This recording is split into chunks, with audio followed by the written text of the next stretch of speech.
we're seeing a world that's increasingly moving from rules to power. We're seeing a country, a system moving from economics to security, and certainly from efficiency to resilience. And so, that is the trend lines that we're seeing across the Indo-Pacific region that we need to navigate and acknowledge are different. The thing is, we are living in a huge world of opportunity. So yes, we have a more volatile, uncertain, complex kind of world to navigate. But the reality is we are very blessed to be able to live in this region, the Indo-Pacific. It will be 2/3 of the middle class, 2/3 of global economic growth. And that just creates huge opportunity. And it's not just in the macroeconomic sense of what that means. It's actually when that translates to individuals' lives, that's when it gets really, really important. And, the example, of 250 million people lifted out of poverty in India, and what difference that makes to a family today and an individual today, and the choices that they get to have as they navigate this day is really important. The second piece is that, technological revolution, particularly with AI, and just how that will transform everything. And I don't think we've fully understood just the geometric, change that we're going to experience and what that means for government delivering public services, but also for economies, citizens, companies, countries to get on board and use that as a way to out-compete as a result. And so I think there's, some very exciting, real opportunities for us living in this region.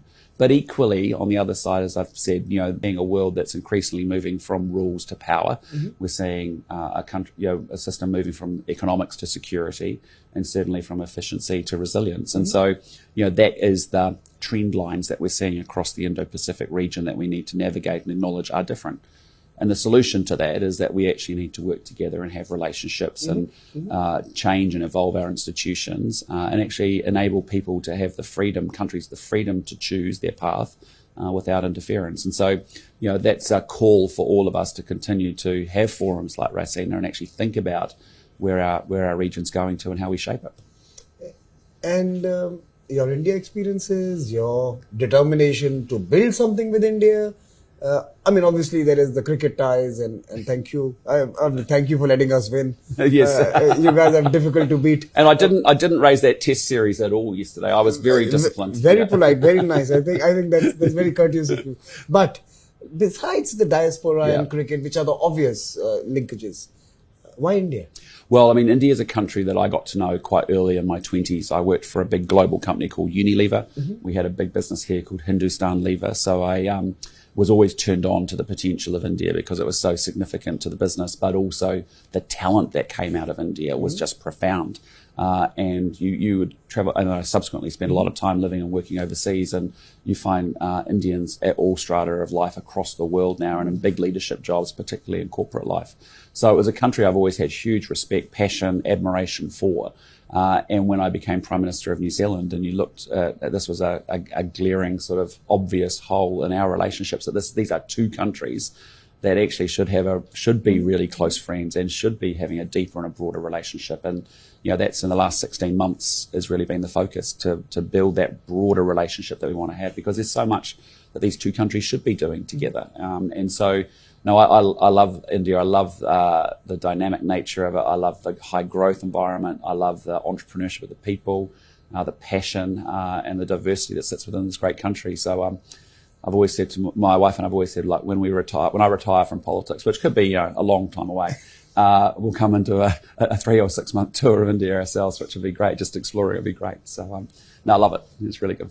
But now if you drill down a little into the sectors or into the domains or into the spaces where we could really partner. Yeah. India is a big consuming country, producing country of agri-products. Yeah. New Zealand is a very nifty, smart, advanced agri-based economy as well. India, yesterday you mentioned in your speech, landed its probe in the dark side of the moon. New Zealand has ambitions on building a sustainable space industry. Yes. Right, advanced manufacturing, and India wants to become a manufacturing hub. Yes. How are we going to partner? What should be the formats of partnership? Yeah. So I think that's what we started yesterday. We had a series of MOUs and agreements that we had between the two governments. focusing on the areas of opportunity. But if you take, defence security, if you even take space, New Zealand is now the 4th largest launcher of rockets in the world after the US, China and Russia. And so, and of course, India was fantastic for landing on the South Pole and of the moon. And so there's real opportunities for us to collaborate in research development in areas like space. And predominantly people would look at New Zealand and go, oh, you've got a lot of cows, you've got a lot of sheep, you've got a lot of great seafood, you've got a wonderful tourism proposition, all of that good stuff. But we also have a really fantastic and burgeoning AI environment and tech world. We have obviously a space sector. We are 88% of our electricity is renewable. So we have huge expertise in geothermal and hydro and wind and solar.